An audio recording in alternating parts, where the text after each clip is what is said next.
20년 전에 우리 처음 와서 산을 산지 얼마 안 돼서 아내와 함께 나리아가 헬스를 그때는 아직 내비게이션을 사용하는 아주 많이 사용하고 있지 않아서 지도를 보고 운전을 하거나 아니면 구글이나 넷플릭스 같은 데 사이트 수술을 해서 행성지의 주소를 입력하고 또 거기에서 나온 그 디렉션을 프린트아웃해서 내려가는 시기입니다. 지금 뭐 전화에 다 내비게이션이지만 종이에 나옵니다. 어느 도로로 몇 마일 가서 어느 도로까지 직진을 또 거기 가면 이제 어느 도로까지 몇 마일을 간 후에 우회전을 해요. 이런 식입니다. 그래서 제가 이제 뉴저지에서 나리아가라 캐나다까지 가는데 중간에 한번 길을 놓쳤습니다. 어떻게 돼서 길을 다시 돌아와서 내가 놓친 지점으로 와서 다시 또 이제 그걸 들다보고 거기를 이제 가야 되는데 갈 때는 그래도 잘 갔으니까 올 때 좀 이제 길이 헷갈려서 길 오다가 와서 기억을 지금 이제 우리가 전화로 이렇게 내비게이션을 쓰는 시대에 생각하면 사실 그런 시절이 있었나 까마득하게 느껴지는데 그것이 우리가 20년 전이죠. 우리 성도님들도 아마 그런 경험이 다 있으실 거예요. 길을 잘 못 찾아서 아내가 싸우고 하고 사실 저는 길 칠 때 우리 서수영 선생님 저한테 목사님이 길을 참 잘 아시네요. 제가 잘하는 게 아니라 분명히 길을 잘하는 저는 그냥 가는 데로 가고 오는 데로 오다 보니까 길실수로 길을 참 잘한다는 소리를 듣고 사는 시대가 됐어요.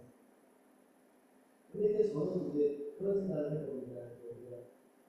우리의 삶을 인생 길을 간다는 얘기를 우리가 가는 인생길을 내비게이션을 아주 분명하게 yes, 아니면 no, 직진, 우회전, 가야지 딱 분명하게 결정을 할 수 있도록 디렉션이 있다면 얼마나 삶이 쉬울까 생각을 해보고 성도님들은 어떻게 되겠어요? 내가 어떤 결정을 내려야 되는데 중간에 죽어서 보면 마치 우리가 내비게이션을 보고 길을 찾아가듯이 그리고 우리가 정해진 대로 답을 찾아서 결정을 내리는 게 많은데 어떨까요? 인생이 더 의미가 있겠습니까? 아니면 더 인생이 안 있겠습니까? 의미가 없습니까? 저는 이제 갖고 싶은 생각을 하면 내가 미국에 많이 오래 나갔어요. 지금 어떤 삶을 살고 있어요. 말씀 그대로 정답이 없기 때문에 아내가 그 미국에 오지 않았어요. 삶을 살았습니다. 내가 만약에 그때 집을 나가서 결혼하지 않았어요. 어떤 삶을 살고 있었을까? 내가 그때 유학을 나오지 않을까? 이런 생각을 하는데 되돌아보면 희한하게 보면 마치 정해진 길을 걸어온 것 같습니다. 10년 전에 이제 제가 쭉 살아온 시간이 그때 당시에는 내가 이렇게 선택을 했고 내가 결정을 했고 내가 몇 년을 공부를 끝내야 되겠다 목표를 정했는데 목표대로 된 게 사실은 하나도 없습니다. 정말 좀 제가 뭐 열심히 안 살아서 그런지 모르지만 제가 목표로 삼고 계획했던 거는 하나도 제대로 그때 마치 의미가 없어요. 그런데 되돌아보면 이것이 마치 그때 정해진 것처럼 걸어온 것 같습니다. 왜 그렇죠? 저는 모르게 하나님께서 제가 가야 할 길을 인도하셨고 제가 그때 당시에는 내비게이션이 없었던 인생을 살고 있었지만 막상 되돌아보니까 다 내가 하나님 뜻대로 왔던 것이 아닐까라는 생각이 듭니다. 사실 제가 계획도 있었고 목표도 있었지만 그런 것들은 다 의미가 없었고 지금 되돌아보면 그냥 하나님께서 하라고 하시는 뜻이 뭐였을까라는 것을 먼저 구했다면 오히려 시행착오로 쉽게 오지 않았을까라는 생각이 듭니다. 특별히 이제 요나 같은 경우는 보면 요나가 이제 자기 뜻대로 이제 방향을 바꿔서 정반대로 가려고 했지만 결국에는 하나님 뜻대로 가게 되는데 그 중간에 어떤 일이 있었죠? 물고기 예수님의 들어가서 죽게 되는 그런 지역까지 가서 하나님 제가 잘못했습니다 하면서 결국에는 하나님께서 뜻하신 길로 가게 되는데 지금 생각해보면 시간이 오나도 처음부터 잘 수련해서 하나님 뜻을 우리를 구별하고 그 길로 갔으면 참 순수하게 살았을 때 내리겠을까라는 생각이 잠언서 16장 이런 말씀이 있죠. 사람이 마음으로 자기의 길을 계획할지라도 그의 걸음을 인도하시는 이는 여호와이시다. 이렇게 기록되었습니다. 내가 내 뜻대로 살고 가도 되돌아보면 자기는 하나님께서 인도하시도록 살아왔음을 고백할 수밖에 없습니다. 내 뜻을 잘 이루는 것보다 하나님의 뜻을 잘 구별해서 하나님이 인도하시는 대로 나아가는 삶이 가장 복된 이루는 것을 믿으시기를 바랍니다. 우리가 운전할 때 전화기에 긴 안내가 필요하다면 우리의 인생길에서는 누가 필요하다고요? 하나님께서 우리의 인도하시는 손길이 필요합니다. 지난 한 해를 한번 되돌아보면 어떻습니까? 2025년 되돌아보면 어떠셨습니까? 하나님이 인도하는 삶을 사셨습니까? 아니면 내 뜻대로 살았습니까? 내 뜻대로 산 것 같은데 결국에는 하나님 뜻대로 사는 것 같지 않습니까? 어떠셨습니까? 이스라엘이 출애굽에서 나왔고요. 이스라엘이 출애굽을 해서 가나안에 들어왔는데 40년이 걸렸어요. 그냥 쭉 직진해서 걸으면 11길입니다. 그냥 바로 가면 하루밖에 안 걸립니다. 근데 40년이 걸려서 가나안에 들어갔어요. 그리고 특별히 출애굽을 한 이후에 이스라엘이 블레셋길을 이용을 했으면 그 하루 만에 갈 수 있었는데 하나님께서 광야길로 돌아가라고 하면서 40년이 잠깐 우리 예전에 한번 설명드린 게 있는데 잠깐 시간 한번 보여주시겠어요? 잠깐 질문을 보시면 저 빨간색으로 보여드리는 길이 광야길입니다. 그리고 이 빨간 길을 보면 이렇게 내려서 올라가요. 그런데 블레셋길은 그냥 바닷길 같은 쭉 이렇게 올라가는 길이 많아요. 그리고 지중해가 있고 왼쪽 편에서 바닷길을 따라가면 가나안에 하루 만에 올라갈 수 있는데 밑으로 내려가면서 돌아가니까 40년이 걸렸어요. 물론 40년이 안 걸릴 수도 있었는데 이스라엘이 고침공함으로써 40년이 걸렸어요. 그런데 이 이스라엘이 하나님께서 말씀하신 그 길로 가는데 불평을 크게 했습니다. 어디서 불평을 크게 했어요? 홍해앞에서 불평을 크게 했어요. 애국에 물자리가 없어서 우리 여기까지 와서 죽어야 되냐 불평을 했어요. 그런데 사실 하나님의 계획이 다 있었죠. 하나님은 그 홍해를 안으시려고 이미 계획을 하고 있었습니다. 그런데 그 계획을 몰랐던 이스라엘 눈에 봤을 때 그 홍해를 보니까 큰 장애물이 있어요.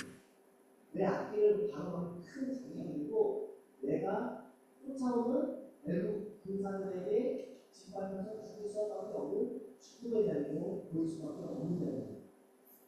그런데 하나님이 그 홍해를 알려주셨습니다. 그리고 건너가게 하시고 애국 군사들은 홍해에 가서 죽었습니다. 그러면 어떻게 된 것이며 이 홍해는 생명이 되는 것입니다.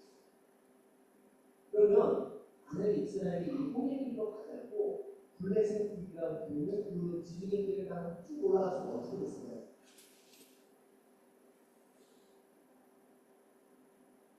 뒤에서 쫓아오는 애국군의 발표 것이 아니라 강력한 블레셋 길에 대해서 전면하는 힘이 훨씬 더 큽니다.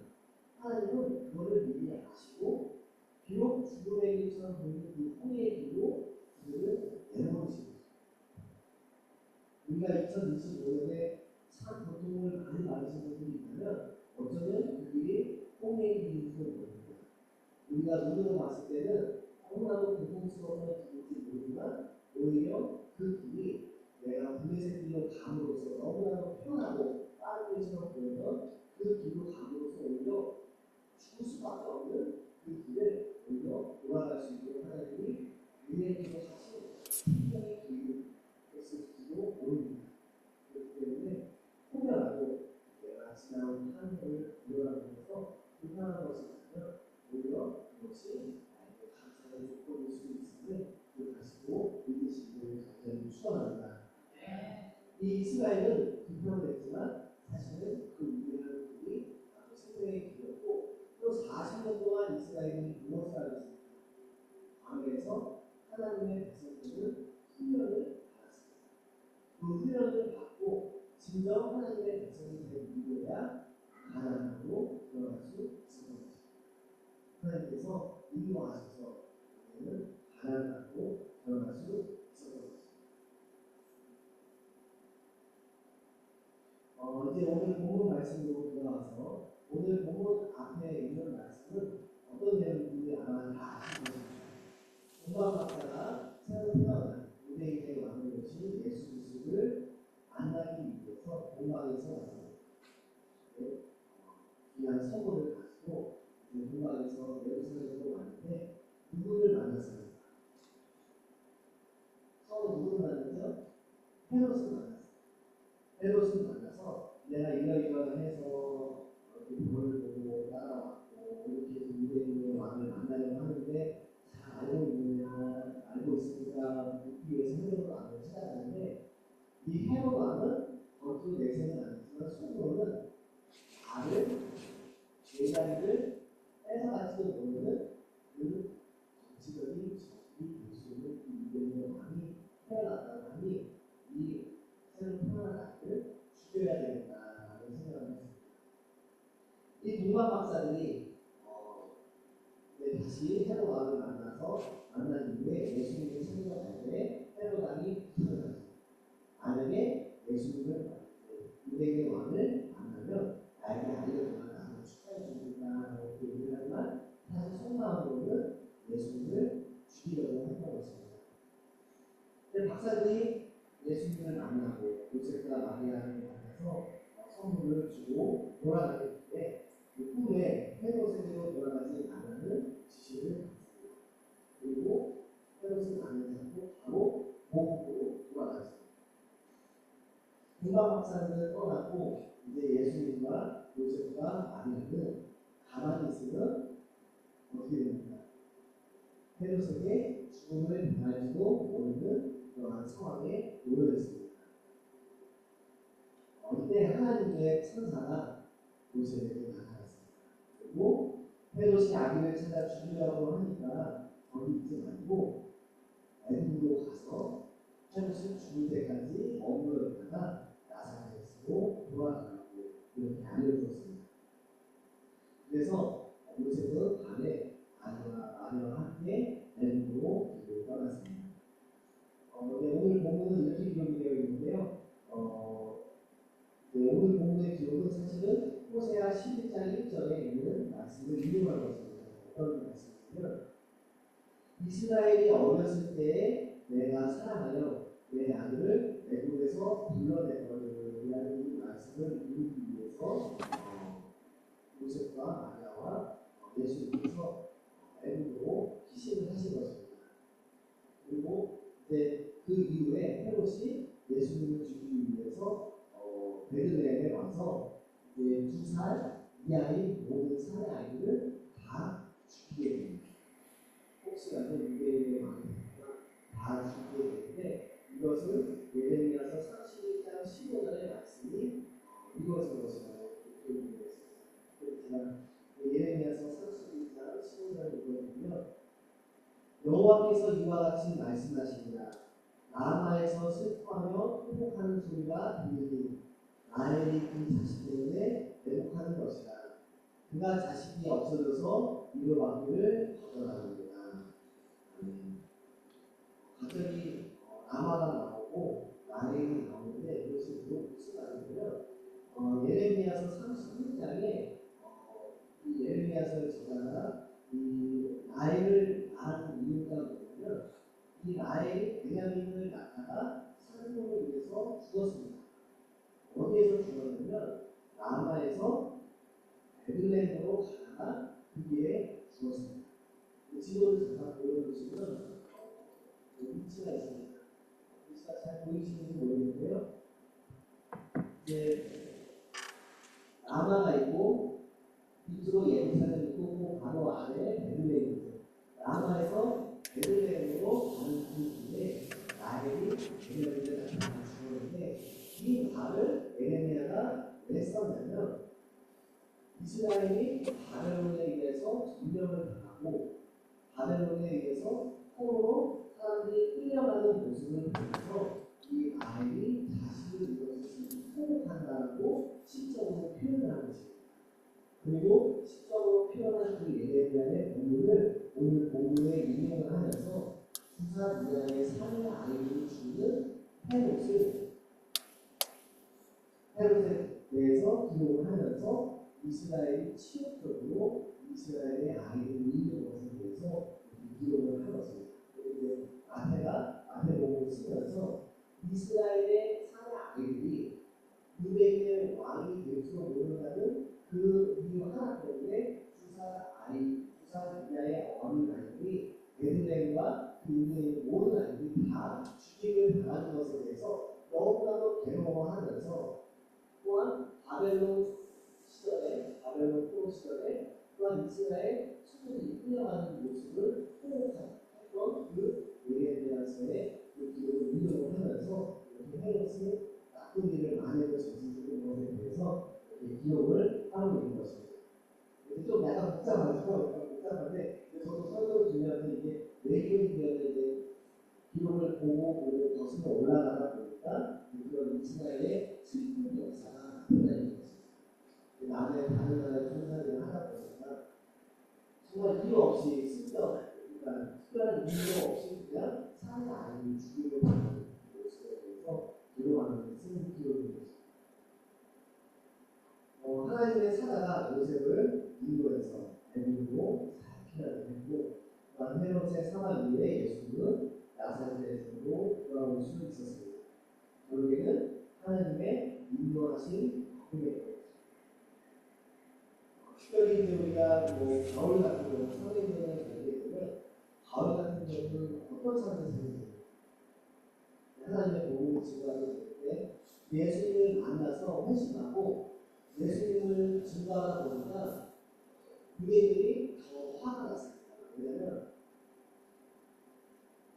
우리가 같은 편이었던 것 같은 열성주자가 갑자기 거대해서 오히려 우리가 피박하는 예수님을 옹호하고 나서니까 바울을 죽여야 되겠다는 생각이 들었는데 하나님께서 바울의 예수님의 제자들을 통해서 이 바울을 피신을 시키시는데 어떻게 피신을 시키시냐면 광주에 바울을 넣어서 광주를 내려서 바울을 피신을 시킵니다. 그리고 풍랑을 만났을 때 또 하나님께서 바울이 로마에 가려고 하겠다고 하시면서 또한 바울을 또 구하시고 또 바울을 인도하시는 모습을 보여드리는데 제가 이 말씀을 드리는 이유는 하나님께서 계획을 하시고 하나님께서 쓰시고자 하시면 하나님은 반드시 그 뜻대로 길을 인도하시고 지키시고 보호하시는 하나님이시라는 것입니다. 하나님께서 저를 쓰시고자 하신다면 저를 반드시 지키시고 보호하시고 또한 저는 하나님의 길로 인도하실 것입니다. 또 우리 성도님들과 마찬가지입니다. 하나님께서 우리 성도님들을 사용하시고자 하신다면 반드시 하나님께서 우리 성도님들의 건강을 붙들어 주시고 치유하여 주시고 또한 삶의 가는 길에 인도하셔서 반드시 하나님 뜻대로 그 사명을 다 이루실 것입니다. 우리에게 중요한 것은 뭐냐면 하나님의 그 인도하심을 잘 분별하셔서 하나님께서 나아가는 그 길로 잘 나아가는 다윗 같은 경우는 얼마나 살가운데 어려움을 많이 겪었어요. 어떤 어려움을 겪었죠? 사울이 창을 던지는데 맞아 죽을 뻔합니다. 또한 그의 숨기도 많고 여러 번 죽임을 대하고 있습니다. 사울이 군대를 보내서 다윗을 낳고 그럼에도 불구하고 하나님께서 다윗을 사용하시려고 하니까 결국에는 지키시고 인도하셔서 다윗을 사용하시는 것입니다. 요셉은 어떻습니까? 요셉도 마찬가지입니다. 요셉도 하나님께서 쓰시고자 하시니까 결국에는 반드시 쓰시는 것입니다. 우리들은 어떻죠? 저는 우리 여기 모인 우리 모든 분들도 성경에 있는 그 분들과 전혀 다르지 않다고 생각합니다. 하나님께서 우리 성도님들을 사용하실 때 분명히 그 뜻이 있으시고 그 뜻을 이루실 때까지 하나님께서 지키시고 보호하시고 인도하시고 너무나도 힘들고 이런 한 해를 보내셨다고 그것이 오히려 하나님의 인도하심에 일부일 수 있음을 믿으시고 하나님의 믿으시는 저와 여러분이 보시는 간절히 축원합니다. 어떤 사람이 길을 가고 있었어요. 산길을 가고 있었는데 갑자기 비가 많이 나서 불평이 막 나왔어요. 수월수월해서 길을 가고 있는데 갑자기 큰 바위가 길을 막고 있었습니다. 더 불평하고 있습니다. 그런데 잠시 후에 산사태가 일어났습니다. 어떻게 됐을까요? 바위 뒤에 숨어서 생명을 얻을 수가 있었습니다. 하나님께서 우리를 인도하실 때 때로는 우리가 나아가는 그 길, 꿈에 장애처럼 때로는 우리가 산길을 걷고 있는 그 큰 바위처럼 보여도 오히려 그것이 하나님의 생명의 길일 수 있음을 우리가 기억하면서 항상 하나님 인도하시는 그대로 그 뜻대로 순종하며 나아가는 저와 여러분이 되시기를 간절히 축원합니다. 기도하겠습니다. 고마우신 하나님, 우리와 항상 함께 하시고 우리의 길을 인도하여 주시는 감사드립니다. 때로는 어려움 앞에서 하나님이 왜 멈추게 하시는지, 왜 나아가지 못하게 하시는지 불평하고 원망할 때가 있지만 말씀을 통해서 돌아보니 오히려 그것을 쉬어가고 돌아가는 하나님의 뜻이 아닌가 다시 한번 생각해 보게 됩니다.